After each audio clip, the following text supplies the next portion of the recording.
वाराणसी में अगर आप आते हैं, भगवान भोलेनाथ के दर्शन करते हैं, गंगा की आरती का लाभ लेते हैं, लेकिन समय की थोड़ी कमी है और आप चाहते हैं कि एक ही जगह पे आपको बनारस के हर एक रंग का स्वरूप दिख जाए, तो वो सिर्फ और सिर्फ आपको वाराणसी टेंट सिटी में दिखाई देगा।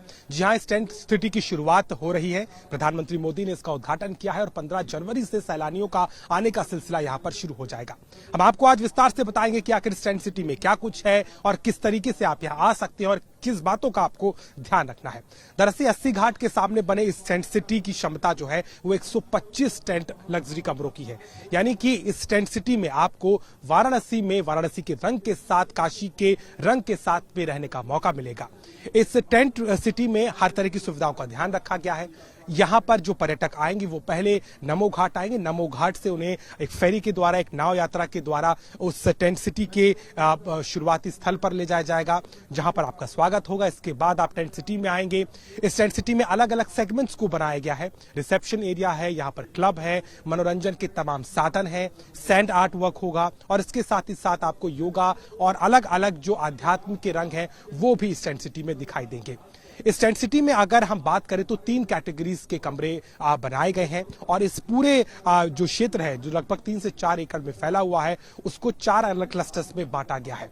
अगर इसके स्वरूप की बात करें तो अगर ये आसमान से देखें तो ये एक मंदिर के शक्ल में नजर आता है। इस तरीके से इसको डिजाइन किया गया है और इसके साथ ही साथ इन कमरों की क्षमता की बात करें तो कुल 125 कमरे तैयार किए गए हैं और इसके साथ ही साथ चूंकि यहाँ पर हर तरीके की सुविधाएं होंगी, केवल रहन सहन, खान पान ही नहीं बल्कि इसके अलावा आपको अलग अलग तरीके से बनारस की संस्कृति से भी रूबरू कराया जाएगा। इसके साथ ही साथ इसमें बनारस का टूर भी शामिल होगा, आदि विश्वेश्वर नाथ के दर्शन भी कराए जाएंगे और इसके साथ ही साथ गंगा की शाम की आरती और सुबह की आरती का भी लाभ आप ले पाएंगे। यही नहीं, पर्यटकों के लिए खास तौर पर गंगा के मुहाने पर सूर्योदय का नजारा देखने की भी इसमें सुविधा दी जा रही है और इसके साथ ही साथ यहाँ पर पूरे परिवार के साथ में आप गंगा के तट पर शाम को सांस्कृतिक कार्यक्रम होंगे, गीत और संगीत होगा और अध्यात्म के रंग और खुशबू के साथ में इस पूरे टेंट सिटी को सजाया गया है। अब हम आपको बताते हैं कि आखिर इस टेंट सिटी में आप क्या कुछ कर सकते हैं और क्या नहीं, किसका ध्यान रखा जाए। दरअसल जो पूरा ये थीम है, जो इस टेंट सिटी को सजाया जा रहा है, उसका पूरा औचित्य ये है कि बनारस के अध्यात्म, कला, साहित्य और संस्कृति से आप रूबरू हो सके। इसीलिए पूरी सात्विकता को इस टेंट सिटी में बरकरार रखा गया है। टेंट सिटी में किसी भी तरीके का मदिरापान यानी कि अल्कोहल पूरी तरीके से प्रतिबंधित होगा, वहां पर ये सुविधा आपको नहीं मिलेगी। इसके अलावा मांस, मदिरा और किसी भी तरीके का नॉनवेज भी सर्व नहीं किया जाएगा, यानी कि जो खाना होगा वो पूरी तरीके से शाकाहारी होगा, सात्विक फूड ही आपको वहां पर मिलने वाला है। तो यानी कि उस तरीके, उस नजरिए से अगर आप देख रहे हैं तो यहां पर वो चीजें, सुविधाएं नहीं होंगी। इसके अलावा पूरा जो माहौल होगा वो अध्यात्म से परिपूर्ण होगा। यहाँ पर अलग अलग कलाकृतियां दिखाई देंगी, यहाँ तक कि आपको टेंट सिटी में बनारस के घाट की खुशबू मिलेगी, सुगंध मिलेगी और अलग अलग समय पर यहाँ पर आरती का भी आयोजन किया जाएगा। इसके अलावा अगर आप इस टेंट सिटी में आना चाहते तो आपको क्या करना है। दरअसल निर्वाण ग्रुप की तरफ से इसको बनाया गया है। उनकी वेबसाइट पर जाकर के आप अलग अलग पैकेजेस को देख सकते हैं, उसे बुक कर सकते हैं। यही नहीं, इसके अलावा बाकी जो प्राइवेट वेबसाइट्स है, चाहे मेक माई ट्रिप हो, गो आईबीबो हो, इस तरीके की अलग अलग ट्रैवल वेबसाइट्स पर भी इसके बारे में जानकारी दी गई है, वहां से भी इसे बुक किया जा सकता है। कीमत की बात करें तो कीमत इसकी 15,000 से शुरू होती है और 30,000 तक जाती है। यानी कि लग्जरी जो टेंट है वो 3 कैटेगरीज में है और इन तीनों में से आप अपने हिसाब से, अपने बजट के हिसाब से तय कर सकते हैं कि आपको किस कैटेगरी में जाना है।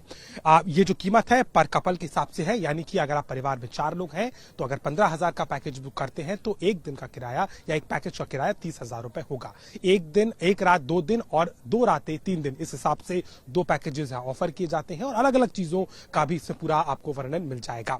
यही नहीं, इसके अलावा चूंकि अभी इसकी शुरुआत हुई है तो ये जो सुविधा होगी, ये जो टेंट सिटी होगी वो नवंबर से लेकर के मई तक लगने वाली है। चूंकि इसकी शुरुआत आज जनवरी में हो रही है तो इस साल ये मई तक ही सुविधा होगी। उसके बाद चूंकि जब बारिश का मौसम आता है तो ये टेंट सिटी वैकल्पिक तौर पर हटा ली जाएगी और उसके बाद में अगले साल यानी कि 2023 नवंबर से फिर से इसकी शुरुआत होगी और मई 2024 तक फिर ये जो टेंट सिटी है फिर से गंगा के इस क्षेत्र में लग जाएगी। रामनगर क्षेत्र है जहां पर इस टेंट सिटी को लगाया गया है और इसकी जो कनेक्टिविटी है वो जलमार्ग से भी है। या तो आप 80 घाट से जा सकते हैं या नमो घाट से ये सुविधा होगी जाने की, या फिर अगर आप सड़क मार्ग से जाना चाहते हैं तो रामनगर क्षेत्र से यहां पर जा सकते हैं। गंगा विलास क्रूज, जो कि एक पहला अत्याधुनिक क्रूज है, उसकी शुरुआत भी बनारस से की गई है। तो वही दूसरी तरफ अगर देखा जाए तो वाराणसी की ये टेंट सिटी उत्तर प्रदेश की अपने आप में पहली ऐसी टेंट सिटी है जिसको गंगा के मुहाने पर, गंगा के तट पर पूरी तरीके से विकसित किया गया है। तमाम सुविधाएं तो यहाँ पर है ही, लेकिन खास तौर पर इस बात का ध्यान रखा गया है कि गंगा की जो विरासत है, बनारस का जो रंग है, काशी की जो महत्वता है, विश्वेश्वर नाथ का जो यहाँ पर अध्यात्म है और जो यहाँ की विरासत है, को पूरी तरीके से इस टेंट सिटी में संजोया गया है, जिसकी झलक आपको हर तरीके से, चाहे खान पान हो, चाहे संगीत हो, चाहे कला हो, पर्यटन हो, साहित्य हो, हर तरीके से यहाँ पर दिखाई देगी। और इस 3 दिन के रहवास में आप पूरे तरीके से बनारस की संस्कृति का पूरा मजा ले सकते हैं और परिवार के साथ आकर के कम समय में ही सही बनारस को थोड़ा नजदीक से देख सकते हैं और हर स्वाद यहाँ पर ले सकते हैं।